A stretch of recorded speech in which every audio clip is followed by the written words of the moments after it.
बहुत डर गया हूँ।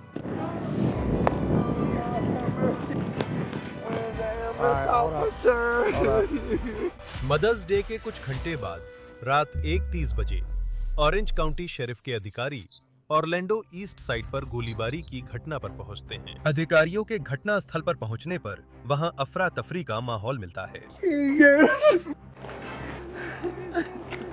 यीशु, हे भगवान, कितना बड़ा है। तुमने मेरे बच्चे को गोली मार दी। ठीक है, पीछे हटो, पीछे हटो, पीछे हटो। जीसस, पीछे हटो। पीछे हटो। हे भगवान, दया करो। भगवान, दया करो। ओ भगवान। एक अश्वेत पुरुष छाती में गोली लगी है, कोई प्रतिक्रिया या नाड़ी नहीं। मैं फोन पर लाकर टीपीआर शुरू करता हूँ। शूटर कौन है? हमें पक्का नहीं है। उसके बाल जटाओं वाले हैं और उसने सफेद शर्ट पहनी है। ठीक है। ओ, मुझे लगता है। ठीक है, वहीं रुको।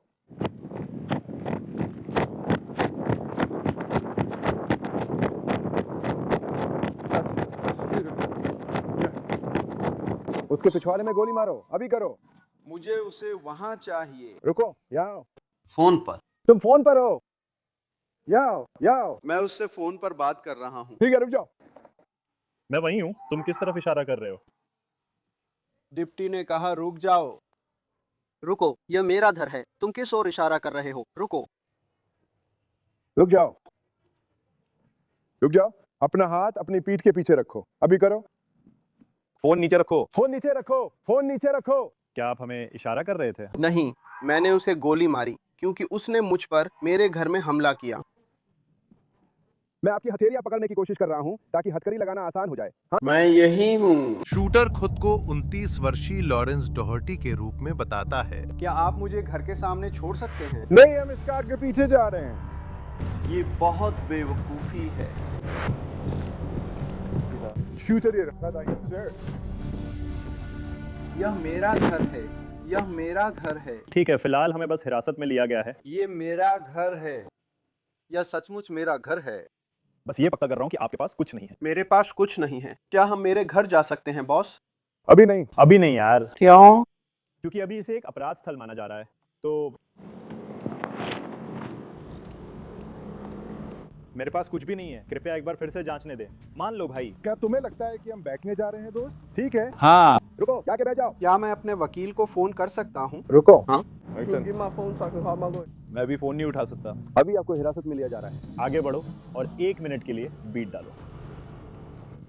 कुछ गज दूर उसका शिकार जिंदगी से लड़ रहा है। तुम लोग उसे बचा लोगे। हम मेरी निशानी पर कोशिश करेंगे। फिलहाल मुझे बस रास्ते के किनारे खड़ा रहना है। सही है? परेशान महिला अपना नाम तारा वॉकर बताती है। वो पुलिस को बताती है कि पीड़ित उसका बॉयफ्रेंड 31 वर्षीय पूर्व एनबीए खिलाड़ी एड्रियन पेन है, जो पावर फॉरवर्ड था और लीग में 4 सीजन खेला। कैसा चल रहा है भाई? वो मर रहा है। अभी कहना जल्दी है, लेकिन हालात अच्छे नहीं लग रहे। लेकिन मैं कोई चिकित्सा कर्मी नहीं हूं। कुछ ही मिनटों में पैरामेडिक्स आते हैं। एड्रियन को पास के अस्पताल ले जाया जाता है। इस बीच लॉरेंस पुलिस को बताता है कि असली पीड़ित वही है। मैं पापा की ट्रक से निकला और इस सज्जन को घर के बाहर व उसकी कार कई बार देखी। मैं उसकी कार की तरफ दौड़ा, उसके पास गया और वह बाहर आ गया। सर, वह 7 फीट लंबा है। आप देख रहे हैं मैं कितना लंबा हूँ। उसने पैंट में हाथ डालकर जैसे बंदूक निकालने की कोशिश की। मैं अपने घर के अंदर भाग गया। मेरे ट्रक में मेरा बेटा और मेरे पिता थे। मैंने सबकी रक्षा की। क्या आप समझ रहे हैं मैं क्या कह रहा हूँ? मैं आपकी बात समझ रहा हूँ। लेकिन मैं हथकड़ी में क्यों हूँ? आपने अभी किसी को गोली मारी, बंदूक घर में कहाँ रखी थी? वो अंदर है, मैं दिखा दूंगा। ठीक है, आप घर के अंदर नहीं जा सकते क्योंकि ये एक अपराध स्थल है। भाई, आप मेरे साथ एक संदिग्ध जैसा व्यवहार कर रहे हैं। दुर्भाग्य से आप एक संदिग्ध हैं। क्या अपने ही घर में आत्मरक्षा में डटे रहने का हक मुझे नहीं है? हम जांच कर रहे हैं ताकि देख सकें, देखने के लिए कि असल में क्या हुआ था। अधिकारियों ने जल्द ही 2 अहम चश्मदीद गवाह पहचाने। जिनमें एक एड्रियन की गर्लफ्रेंड तारा थी। लेकिन मैं यहाँ क्यों हूँ? मैं यहाँ क्यों नहीं हूँ? तुम यहाँ थी। तुम यहाँ घटना स्थल पर थी। तुमने सब कुछ देखा था।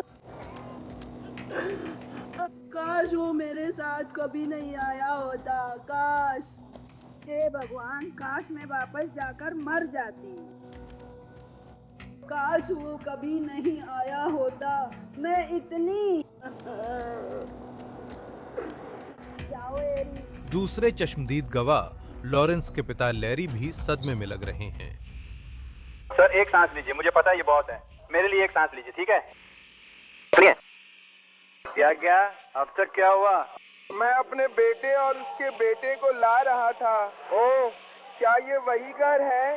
नहीं, उसने देखा कि वो आदमी आ रहा है और कार से बाहर निकला, कुछ बोल रहा था और मैंने कहा, अरे क्या तुम ठीक हो? और वो कहता है नहीं। फिर वे इस घर के अंदर जाते हैं और फिर ये आदमी यहाँ, वो अभी हिलने वाला है और फिर उसने उसे गोली मार दी। घर से गोली मत मारो, ठीक है? मुझे पता है ये बहुत है भाई, मुझे पता है ये बहुत है। तुम जानते हो जिसे मैंने गोली मारी थी, वो मेरा बेटा है। लैरी पुलिस को बताता है कि उसका पोता लॉरेंस का 10 साल का बेटा उसके साथ ट्रक में था जब गोलीबारी हुई। उसके बाद की अफरा तफरी में वो गायब हो गया है। हम 10 साल के बच्चे को ढूंढने जा रहे हैं। 10 साल का बच्चा भागेगा। पुलिस डरे हुए बच्चे को उसके घर के अंदर ढूंढ लेती है और उसकी माँ लॉरेंस की गर्लफ्रेंड तातियाना मेसा को संपर्क करती है कि वो आकर उसे ले जाएं। बस 1 मिनट, आपकी माँ बस चाहती हैं कि हम आपको देखें और सुनिश्चित करें कि आप ठीक हैं। ठीक है मैम। मम्मी, मैं देख लूंगी। अरे तुम कौन हो? जांच के दौरान अधिकारियों को अस्पताल से खबर मिलती है। एड्रियन पेन को सीने में गोली लगने से मृत घोषित कर दिया गया है।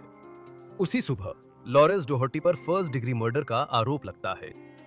वो आत्मरक्षा की बात कर खुद को निर्दोष कहता है। अब यह जांचकर्ताओं पर है कि वे पता करें वह सच बोल रहा है या नहीं। वे एड्रियन की गर्लफ्रेंड तारा वॉकर को उसकी कहानी जानने के लिए बुलाते हैं। तारा, मुझे बताओ आज रात क्या हुआ था? मेरी सबसे अच्छी दोस्त तातियाना मीसा है और उसने मुझे रात 1:04 के आसपास मैसेज किया और कहा, हे क्या तुम जाग रही हो? और मैंने उसे जवाब दिया और कहा हाँ। और उसने जवाब दिया और कहा, कृपया 15 मिनट में मेरे घर पर मिलो। मैंने पूछा सब ठीक है? उसने जवाब नहीं दिया। तातियाना मेसा लॉरेंस की लंबे समय से प्रेमिका और उसके बेटे की मां है। तारा के अनुसार तातियाना और लॉरेंस का रिश्ता बहुत ही जहरीला है। उनकी लड़ाइयां अक्सर बहुत बुरी होती हैं। हम हमेशा इस सब से गुजरते हैं और मैं हमेशा बीच बचाव करने वाली बन जाती हूँ। जैसे मैं हमेशा माँ होती हूँ, शांत हो जाओ। जरूरी नहीं कि मैं रक्षक हूँ, लेकिन मैं वहाँ होती हूँ यह सुनिश्चित करने के लिए कि वह उसे शारीरिक रूप से नुकसान ना पहुँचाए। तातियाना का मैसेज मिलने पर तारा कार में बैठी और लॉरेंस के घर जाते हुए एड्रियन को फोन किया। मैं फोन पर अपने बॉयफ्रेंड एड्रियन से बात कर रही थी। वो मेरे घर आ रहा था, लेकिन मैंने कहा कि मुझे टॉड के यहाँ रुकना है, वहाँ कुछ गड़बड़ है और उसने बुलाया है। आमतौर पर ये इमरजेंसी है, वो भी इतनी रात में। वो बोला ठीक है, मैं हाईवे से उतरकर वहीं मिल जाता हूँ, लगभग पहुँच गया हूँ। मैंने कहा नहीं बेबी, घर जाओ और बच्चों के साथ रहो। मुझे बस जाकर देखना है कि क्या हो रहा है। लॉरेंस जल्दी गुस्सा हो जाता है और मैं नहीं चाहती कि उसे लगे कि तुम वहाँ किसी वजह से हो। वह बोला नहीं, मैं तुम्हारे लिए वहाँ हूँ क्योंकि पिछली बार वह तुम्हारे सामने आकर आक्रामक हो गया था और पता है वो बस तुम्हारे साथ बदतमीजी करता है और बहुत बुरा व्यवहार करता है। तारा कहती है कि वो और एड्रियन फोन पर ही बने रहे और वो लॉरेंस के घर तारा से पहले पहुंच गया। मैं फोन पर थी और सुन रही थी कि लॉरेंस उससे पूछ रहा था तुम मेरे घर क्यों हो। देखो वहाँ बहस नहीं थी, बस इतना कि तुम यहाँ क्यों हो। एड्रियन ने कहा मैं तुमसे नहीं उलझने वाला। कुछ मिनट बाद तारा लॉरेंस और तातियाना के घर पहुंची, लेकिन तातियाना वहाँ नहीं थी। उसने लॉरेंस को भी नहीं देखा। इस समय तक लॉरेंस वापस घर के अंदर आ गया था। मैं मान रही हूँ कि वह अपनी बंदूक लेने के लिए घर के अंदर गया था।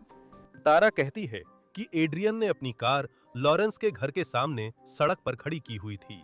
मैं उसकी कार के पास गई और बोली बेब मैं अंदर जा रही हूँ, तुम मत आना, क्योंकि वो बहुत गुस्से में है। और वो उस समय कार में बैठा हुआ था और उसने अपना दरवाजा खोला। अपने पैर से दरवाजा खोला तो आप अपनी कार पार्क करते हैं, बाहर निकलते हैं आप कार के पास एड्रियन से बात कर रहे हैं और जब आप वहाँ उससे बात कर रहे होते हैं लॉरेंस बाहर आता है। मैं मुड़ती हूँ और देखती हूँ कि लॉरेंस बाहर आ रहा है।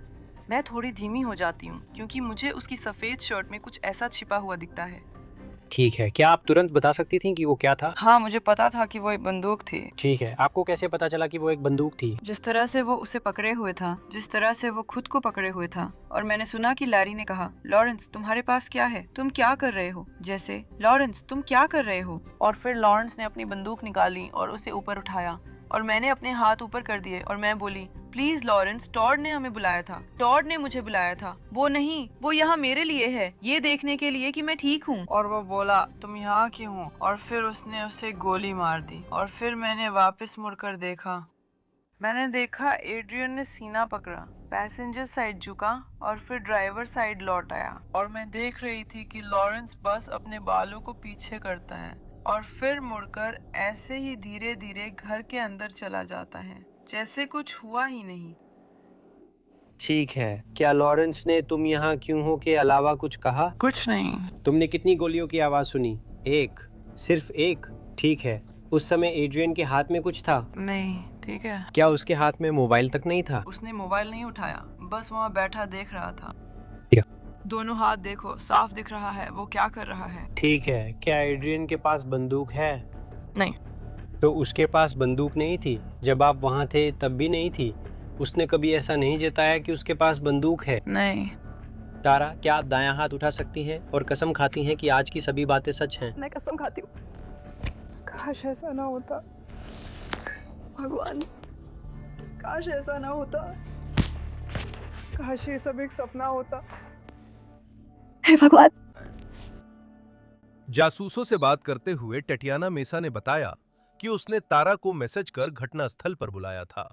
ततियाना बताती हैं कि उसने तारा से मदद क्यों मांगी। फायरिंग से कुछ घंटे पहले वो और लॉरेंस अपने बेटे को लैरी के घर पारिवारिक मिलन के लिए ले गए। तभी समस्या शुरू हुई।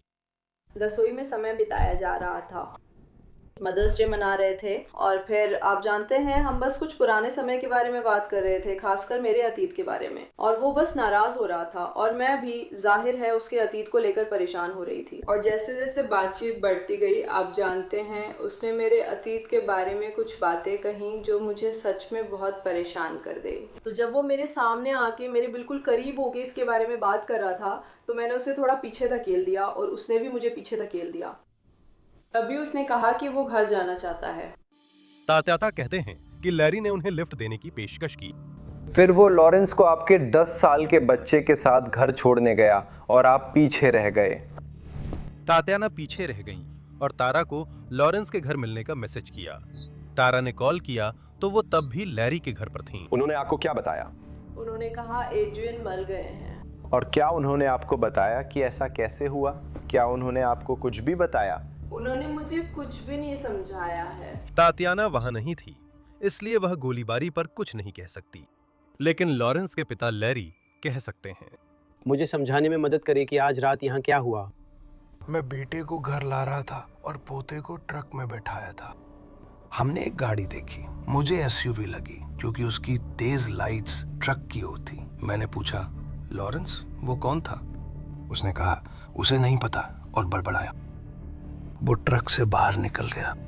ठीक है, तो आपने कहा कि लॉरेंस बाहर निकल गया। हाँ, लॉरेंस ऐसे निकला जैसे कि मुझे नहीं पता वो लड़का कौन था।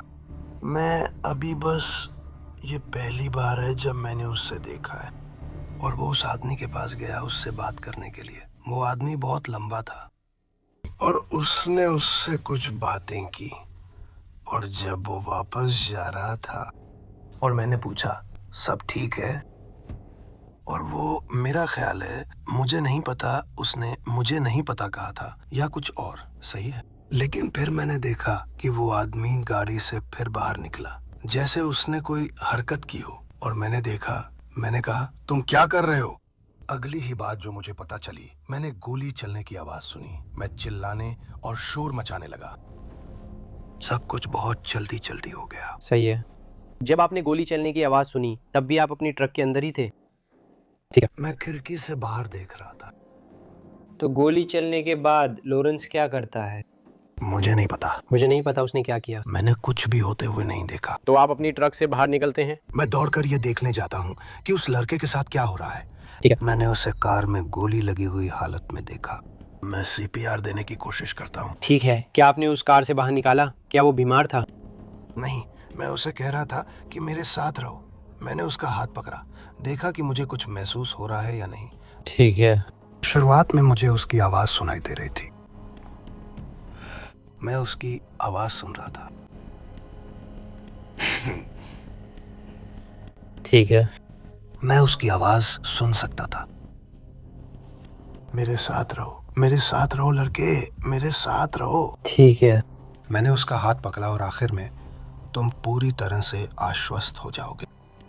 मौके पर लॉरेंस ने अधिकारियों से कहा कि एड्रियन के पास हथियार था। तारा ने इनकार किया।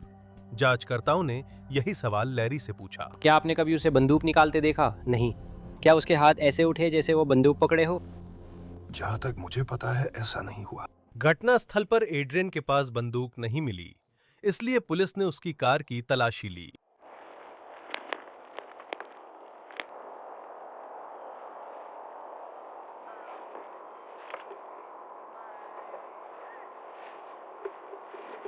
और उन्हें कुछ भी नहीं मिला। अपनी कहानी के समर्थन में कोई सबूत न होने के कारण लॉरेंस का आत्मरक्षा का दावा कमजोर नजर आता है। जांच जारी रहते हुए एड्रियन पेन को उनके गृह राज्य ओहायो में अंतिम विदाई दी जाती है। पैक स्मारक सेवा में परिवार, दोस्त और पूर्व साथियों ने उस व्यक्ति को श्रद्धांजलि दी जिसे वे नर्मदिल विशालकाय मानते हैं, जिसने कठिन बचपन पार कर NBA तक पहुंचने का सपना पूरा किया। महीनों गुजरते हैं। लॉरेंस डोहर्टी के कोर्ट में पेश होने से पहले उनकी कानूनी टीम केस खारिज करने की याचिका दायर करती है। वे कहते हैं कि स्टैंड योर ग्राउंड कानून के तहत लॉरेंस को एड्रियन के खिलाफ घातक बल प्रयोग का अधिकार था, क्योंकि उन्हें लगा कि एड्रियन से वास्तविक खतरा था। इस अनुरोध को खारिज कर दिया जाता है। जुलाई 2025 में मामला आखिरकार मुकदमे की सुनवाई के लिए अदालत पहुंचता है। तो अब हम वकीलों के शुरुआती बयान से शुरू करेंगे और फिर गवाहों की गवाही की ओर बढ़ेंगे। एक एक करके गवाह गवाही देने आते हैं, जिनमें एड्रियन की गर्लफ्रेंड तारा वॉकर भी हैं। उसकी गवाही के दौरान अदालत कक्ष में सन्नाटा छा जाता है जब अभियोजक पड़ोसी के घर की सुरक्षा कैमरा से बरामद हुई शूटिंग की फुटेज पेश करते हैं।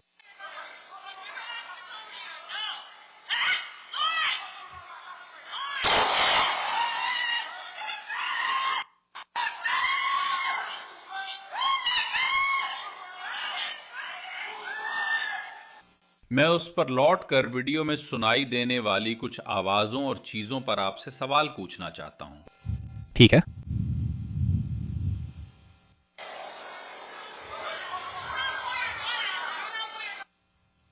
जो आवाज वहां सुनी, क्या वो आपकी थी? सही है, हाँ। और वहां आप क्या कह रहे हैं? अपनी बंदूक बाहर मत निकालो। जिरह में बचाव पक्ष तारा को पक्षपाती गवाह बताने की कोशिश करता है। मुझे पता है ये सवाल बहुत नासमझी भरा लग सकता है, माफ कीजिए, लेकिन क्या कहना सही है कि आप मिस्टर पेन से प्यार करती थी? सही है। आप नहीं चाहेंगे कि उनका नाम खराब हो, है ना?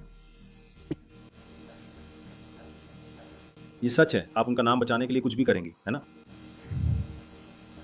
कुछ भी से आपका क्या मतलब है? क्या ये सही है? क्या आप ऐसा करेंगे? नहीं, जरूरी नहीं है। कोई और सवाल नहीं जॉन?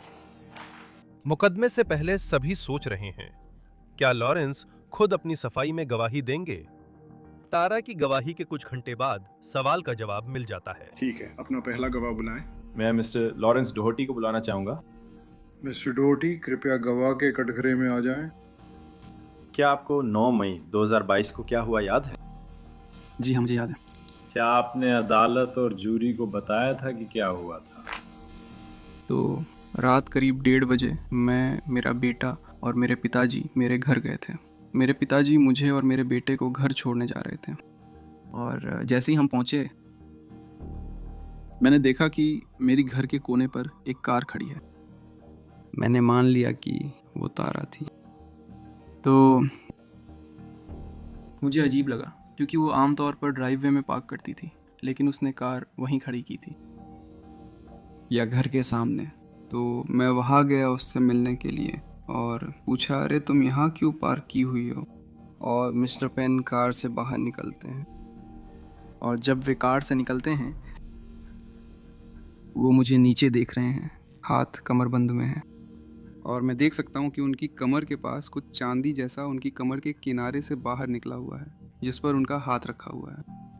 और मैंने उनसे पूछा, आप यहाँ क्या कर रहे हैं? और उन्होंने कहा, मैं तुम्हारे साथ मजाक नहीं कर रहा हूँ, मैं तुम्हें उड़ा दूंगा। मैंने कहा, क्या? मैंने अपने हाथ हवा में उठा दिए। मैं घबरा गया। पापा ने खिड़की नीचे कर पूछा, सब ठीक है? और मैंने उनसे कहा, मुझे नहीं पता।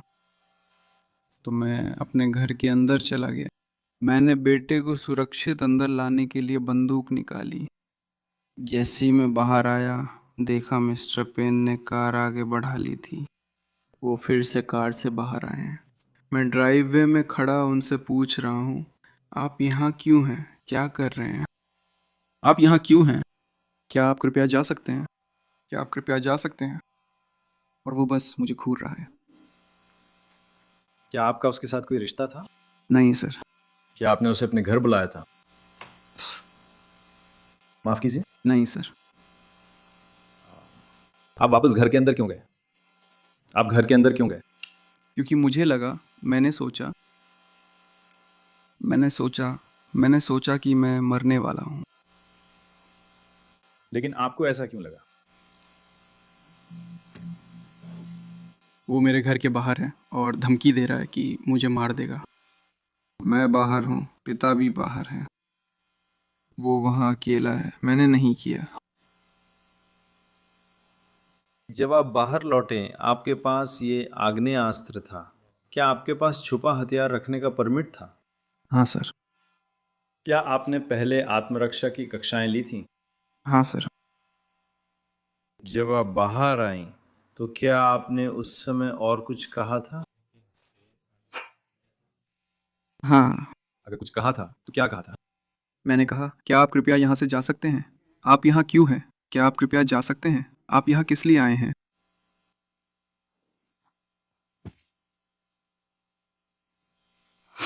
आपको क्या जवाब मिला?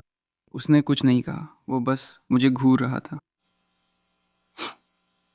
क्या ऐसा लगा कि मिस्टर पेन किसी चीज की तरफ हाथ बढ़ा रहे थे?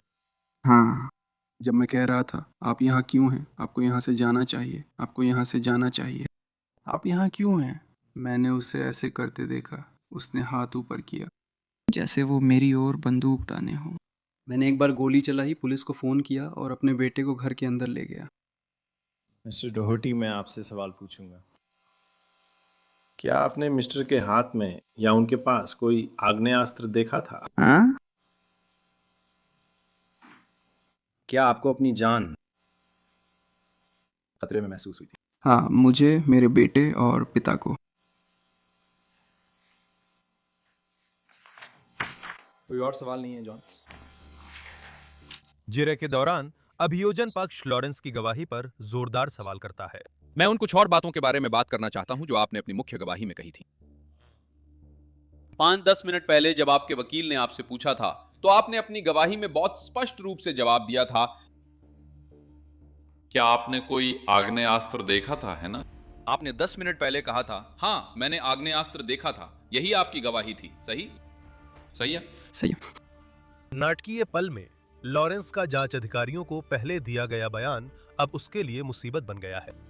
तो मिस्टर डोहर्टी, मैं इस ट्रांसक्रिप्ट से पढ़ने जा रहा हूं, पेज 35 की लाइन 25 से शुरू करते हुए। डिटेक्टिव गिलबर्टी, ये उनका सवाल है आपसे, ठीक है? क्या आपने कभी बंदूक देखी थी? मिस्टर डोहर्टी, मैं नहीं कह सकती कि मैंने बंदूक देखी, लेकिन अगर आप इशारा कर रहे हैं तो मैंने छिपे हुए हथियारों और आत्मरक्षा की ट्रेनिंग ली है। अगर कोई ऐसे मेरे पास आए। यही आपका जवाब है तो आप जूरी से ईमानदारी से ये नहीं कह सकते। आपत्ति? माय लॉर्ड, आपत्ति। ये बहसबाजी वाला सवाल है। मंजूर किया गया।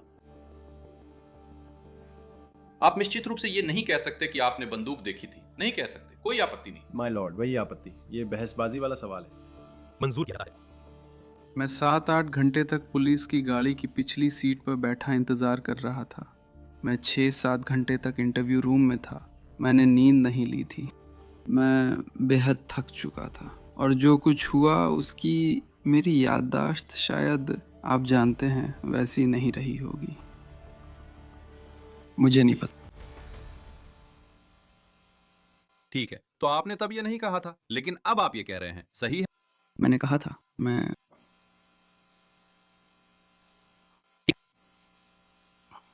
अब आपने अपनी मुख्य गवाही में कहा था कि आपको अपने बेटे और अपने पिता की चिंता थी जो गोलीबारी के समय वहां मौजूद थे, सही है? तो आप मेरे वहां हैं? हाँ सर, मैं माफी चाहता हूँ। लेकिन आपकी खुद की बातों के अनुसार पीड़ित ने कभी भी आपके बेटे को कोई धमकी नहीं दी थी, सही है? ये सवाल बहस करने वाला है मान्यवर। पीड़ित ने आपके बेटे को कभी धमकी नहीं दी थी, सही? सही है। क्या ये सही है? क्या ये सही है? और पीड़ित ने आपके पिता को कभी धमकी नहीं दी थी, सही? सही है। जरूरी नहीं कि धमकी उन्हीं को मिले। अब आप भी इस बात से सहमत होंगे कि पीड़ित ने जहां गाड़ी पार्क की वो आपकी संपत्ति नहीं थी, सही? मोहल्ला मेरी संपत्ति माना जाता है। मैं मोहल्ले का मालिक नहीं हूँ, लेकिन वही मेरा निवास है, वहीं मैं रहता हूँ। लेकिन साफ तौर पर कहूं, मिस्टर पेन ने कभी आपके घर के अंदर कदम नहीं रखा, सही? नहीं। अब जब आप अपने घर के अंदर गए थे इस मामले में खुद को बंदूक से लैस करने के लिए, तो पीड़ित ने आपका पीछा नहीं किया था, सही? नहीं। वो अपनी कार के पास ही रहा। सही है। और फिर आप अंदर गए। उस समय आपके पास 911 पर कॉल करने का समय था अगर आपको जरूरी लगता। सही है। लेकिन आपने ऐसा नहीं किया, है ना? क्या आपने किया? मुझे उस समय ऐसा करना जरूरी नहीं लगा। तो आपके लिए जरूरी था कि आप अपना आग्नेयास्त्र लें, बाहर जाएं और उसे मार दें, है ना? नहीं। लेकिन आपने वही किया। लॉरेंस की गवाही के बाद बचाव पक्ष ने दलीलें खत्म की और जूरी विचार विमर्श को चली गई। अगले दिन 30 जुलाई 2025 को वे एक फैसले पर पहुंचते हैं। ठीक है, फैसला फॉर्म सही है, कृपया आगे बढ़ें और फैसला पढ़ें। नॉर्थ जुडिशियल सर्किट 8 और 4 ऑरेंज काउंटी फ्लोरिडा की सर्किट कोर्ट में फ्लोरिडा राज्य बनाम Lawrence Doherty, case number 2022 CF 5250। पहले आरोप के संबंध में फैसला। क्या जूरी ने आरोपी को आरोप पत्र में लगाए गए अनुसार द्वितीय श्रेणी की हत्या का दोषी माना है? हम सब ऐसा कहते हैं और ये ऑरलैंडो, ऑरेंज काउंटी, फ्लोरिडा में दिनांकित है। 1 महीने बाद एक जज उसका फैसला सुनाते हैं। इन सब बातों को ध्यान में रखते हुए मैं निम्नलिखित सजा सुनाने जा रहा हूँ। मैं आपको इस अपराध का दोषी मानते हुए फ्लोरिडा सुधार विभाग में आजीवन कारावास की सजा देता हूं, जिसमें आग्नेयास्त्र रखने और उससे गोली चलाने और पीड़ित की मृत्यु के लिए आजीवन न्यूनतम अनिवार्य सजा शामिल है। लॉरेंस डॉहर्टी की आजीवन सजा से मामला खत्म हो गया, लेकिन एड्रियन पाइने के चाहने वाले उसकी बेवजह मौत का दर्द हमेशा महसूस करेंगे। तुमने उस इंसान को छीन लिया जो हमारे बेटे को जिंदगी भर रास्ता दिखाने वाला था। वो इंसान जो उसके पहले कदम, उसके जन्मदिन, उसके स्कूल के पहले दिन, उसकी ग्रेजुएशन और उन सब खास पलों में उसके साथ होने वाला था। एड्रियन अब नहीं रहा। लॉरेंस अब 6 फीट नीचे दफन है। वो सिर्फ 31 साल का था, ठीक उसी उम्र का जितने साल के आप आज हैं। इसके लिए भगवान आपको माफ करे, मैं नहीं कर सकती। कोई और सवाल या चिंता है? ठीक है सर, आपके पास ये अधिकार है कि आप इस फैसले के खिलाफ अदालत में अपील कर सकते हैं अगर आप ऐसा करना चाहें। ये अगले 30 दिनों के भीतर लिखित रूप में करना होगा। अगर आप अपील के लिए वकील रखने में असमर्थ हैं तो आपके लिए एक वकील नियुक्त किया जा सकता है। अब कार्रवाई स्थगित की जाती है।